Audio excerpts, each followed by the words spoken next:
guys, my name's Anna, you're watching simcue, and without further ado, let's get into this video. So this upcoming Saturday is Valentine's Day. Now, I'm not actually someone who cares that much for Valentine's Day, and I think that's kind of common here in Denmark. It's not a very big holiday. Of course, the shops are trying to sell you a bit of extra chocolate and flowers, and I don't particularly complain about that, but I don't think a lot of people go out of their way to really celebrate Valentine's. But I still thought it would be kind of cute to do a little like Valentine's cafe, or at least that's what I originally set out to do. And then what you'll probably be able to see with footage, and of course me explaining it through commentary, is that we do end up doing something a little bit different, because this ended up just being a very nice little pink cafe. And I do think that this just turned out so cute, and I absolutely loved this curved entrance part that I created. I looked at a few reference photos. I literally just searched like pink cafe front, and there was this one with the curved entrance, and I absolutely fell in love. So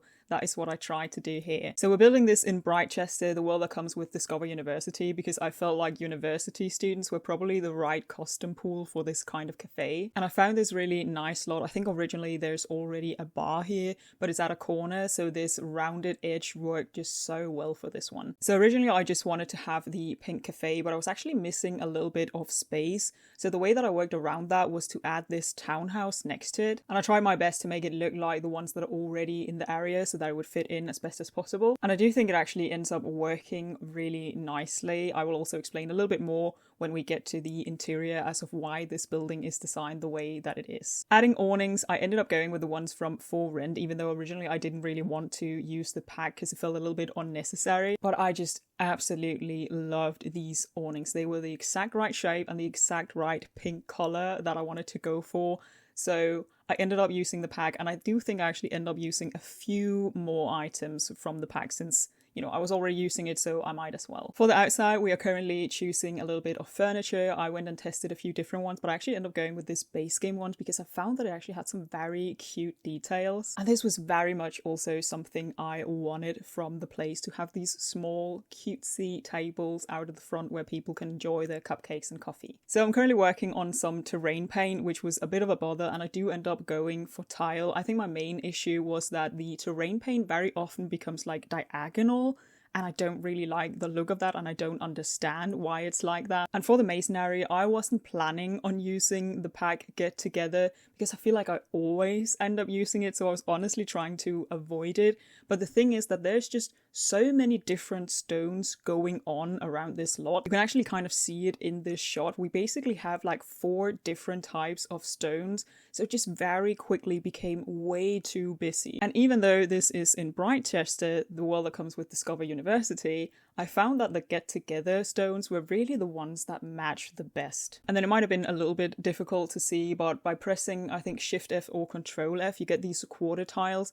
So I did change the tiling just a little bit and made it more like custom, so it fit the entrance that was at a diagonal a little bit better. So we've now moved on to the inside of this cafe, and I am struggling a little bit with the layout because I really wanted to have seating areas around the window, so I didn't really know where I wanted this coffee shop from Businesses and Hobbies to go. But the reason why I also wanted to keep this clip is because for this video I actually decided to show you a little bit more of the process I go through for picking furniture. I've showed something similar in some of my other videos, but basically right now I just have a lot of different tables because I really wanted a round table, and then I have a lot of different chairs trying to figure out what pink tone is the right one for this place. And you might be able to see up in the left corner that I have been trying with some Businesses and Hobbies pieces, but I then realized that yes, these all look really nice together, but they're not pink, like none of them are pink. And I reminded myself that that wasn't really what I wanted. So here, kind of at the second attempt, I'm going in with furniture from Life and Death. But I also realized that this was a little bit too peach, a little bit too salmon for my liking. Don't get me wrong, I like the pieces. They just weren't the right color for this specific cafe. But I still wanted to show you the process because this is just like so real. It happens so often that I furnish something and it might actually look kind of nice, but it's not really what I envisioned, and then I just end up completely starting over, which is what we are doing here. And this time I decided to start with the wallpaper to get the pink tone that I wanted right, and then be able to match the furniture to the wallpaper. So the coffee bar does end up going into the same spot. I managed to actually match the coffee bar from Businesses and Hobbies quite well with these like cake coolers. I don't really know what you would call them, but I just thought that they looked so much nicer and they looked very much like they were meant for cakes. And then we're kind of going over the same process. You can also see that some of the furniture is the same as it was before, but this time I'm sort of testing it against the wallpaper. And I found these pieces from the stuff pack Paranormal, and they just looked so nice. I absolutely loved the pink. I went through the catalog and saw like what else came with that pack, and it just had the most amazing furniture. So that is what we're going in here for the third attempt and the final look. And I'm so glad that I started over. It can seem like such a waste. I'm not exactly sure how much time I spent already on furnishing and then just to start over, but it was really what I needed to get it to what I wanted. So it can feel like you're taking a few steps back, but I just think that it could be so worth it. So I highly recommend, if you kind of feel like you're hitting a wall with your furniture, maybe just start over and do a blank slate and pick something else and see how that goes. And then flooring always ends up taking me so long. I don't know why. I think you saw me use a base game marble, which we will be getting back to, but right now I'm trying out other things as well. I found myself coming back to this businesses and hobbies ones multiple times, but each time I found that it was just a little bit too busy. Like, the tile is really nice, but even when I built the casita from Encanto last week, I also found that it was just too busy. I don't know, maybe it's better for like smaller rooms or something, but anyway, it didn't really work, so we are back. I'm now trying to use the base game marble again in a different pattern. Here I'm also using the quarter tile, but what ended up bothering me with this specific pattern is you can probably see at the door to the right that they don't really align properly, and that was bothering me so much. So I then tried out a different pattern. It took my brain a little bit of time to see what was actually going on, and then I realized it was so much easier to just start over. So that's what you're seeing me quickly do here, but I do end up really liking this pattern, so this is the one that we're going with. And I think the reason why I end up liking it so much is because my vision for this place was that it was all like cutesy and pink, but also felt kind of high end and probably actually a pretty expensive cafe to go to. So off camera I was trying out so many different floor plans for the upper flat and for this townhouse we have next to the cafe, so that is why you saw footage of me doing it very quickly, because I'd already tried it out. And it's because it's actually not that big, but I really wanted the ground floor to both house the bathrooms for the cafe, but also the kitchen, like where you would actually make the cakes. And then on top of that, I still wanted it to have like a townhouse layout. I will explain that a little bit more as we go along. So it also took me so long to figure out where the stairs should go, because I kind of had to try and imagine that if this was just a townhouse, what would the original layout be like? And then how few changes could you make to that layout when you then like added it to the cafe. So maybe it's just me, but I do kind of like to add stories to some of the builds that I do. So the story for this one is that it used to just be a bakery, like an old bakery, and then there was a flat upstairs, and then there was this townhouse next to it. And then eventually maybe the bakery got a new owner, I don't know, that's not too important, but the townhouse was bought by the owner of the bakery. And because the owner wanted to expand, the ground floor was sort of added to the cafe, and what used to be the living room was turned into the bathrooms, and what used to be the kitchen was made into just, you know, a more functional kitchen. And I added the cupcake factory because I really wanted this cafe to sell cupcakes. So the kitchen is kind of in its original place, and so is the staircase, and then the living room was turned into the bathroom, and then upstairs there are two rooms that I actually chose to not furnish because there was really no reason to, but you can of course place whatever you want. And now because of this whole townhouse story, I added this door that I then on both sides covered by furniture, because again I wanted to tell the story that this used to be a townhouse, and from the kitchen you could then access the living room,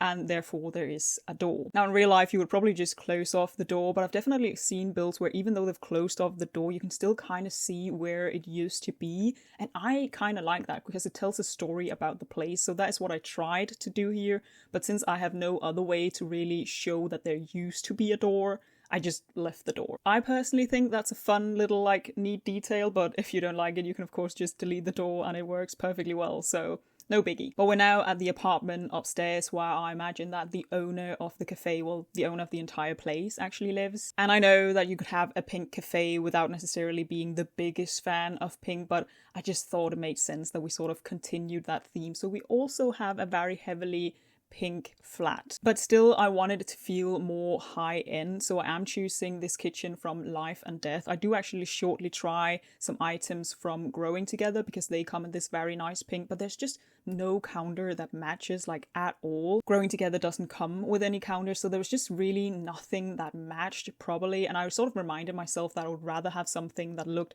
high end, like clearly this person is quite well off by now, than settling for something that looked a little bit tacky. Now, multiple times throughout this build, I was actually struggling a little bit with the fact that high school years has, to no surprise, some really nice pink items. But for some reason, I just was very keen on not using the pack. So here I'm trying out a few different things.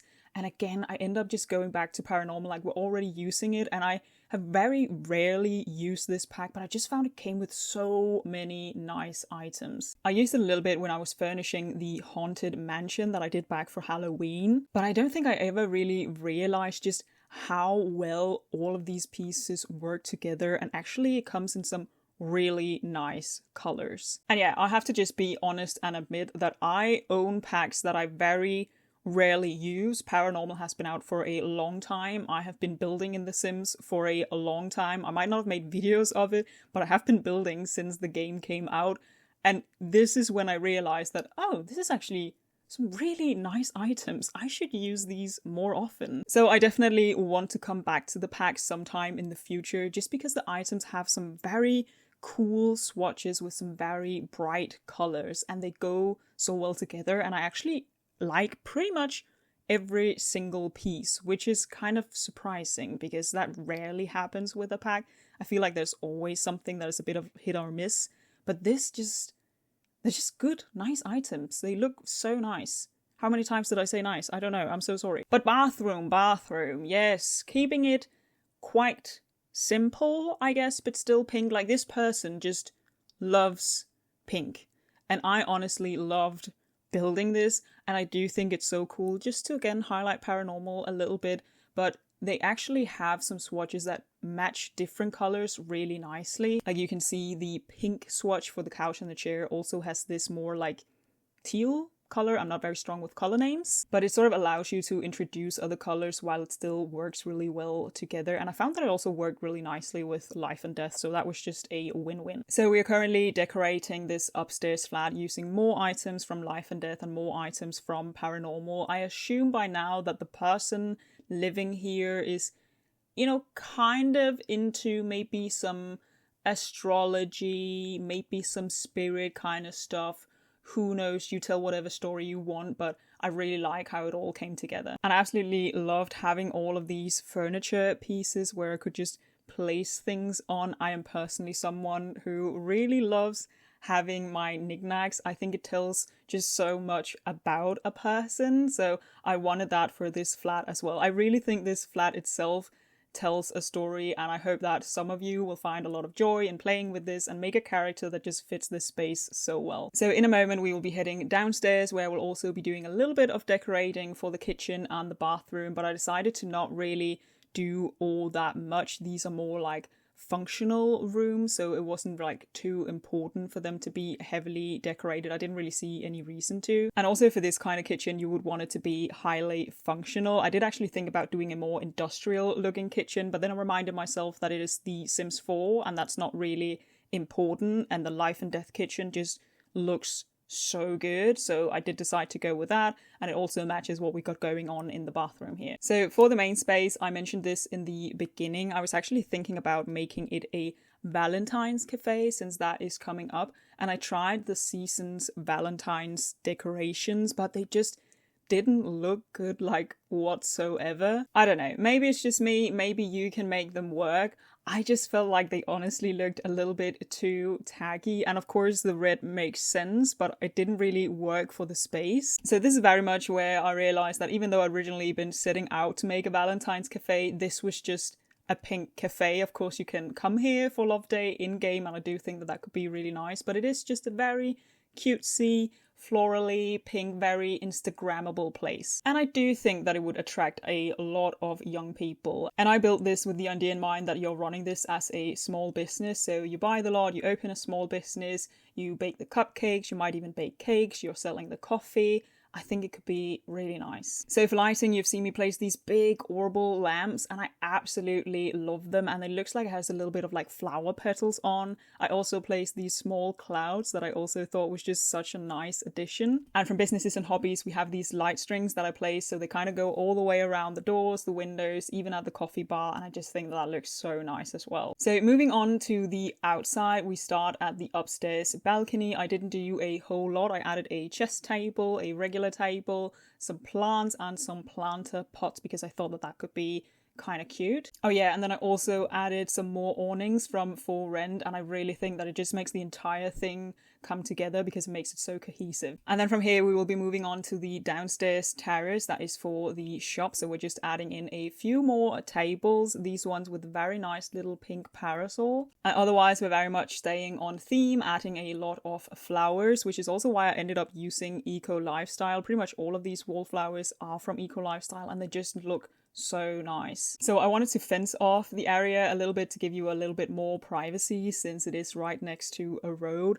and I actually found that the hedge fence technically works as a fence, but these hedges, I just really like them for this place. Again, adding even more flowers and greenery to this place. And then since we were already using Get Together, I might as well use it some more, and it does have some really nice items. I think Get Together is where we actually unlock the cafe a lot. Otherwise, it's been like bar and lounges, so it does have some really nice items. And then I just added a few bikes since I was also, because of the awning, already using For Rent. I really like these debug bikes. It's just a nice little detail, especially in a city for like university students. And then the final clip that you're seeing here before we are ending this video is me struggling with the roof. I know for a lot of people this isn't the most interesting part, but I do sometimes want to keep in this kind of footage because I think for me, I quite like to see that people show kind of how they solved an issue that they were running into. This was solved by just placing the roof at regular height. I still think it looks nice, it's just not what I wanted. But the footage has now come to an end. So with that, I wish you a lovely day. I hope to see you next time, and bye!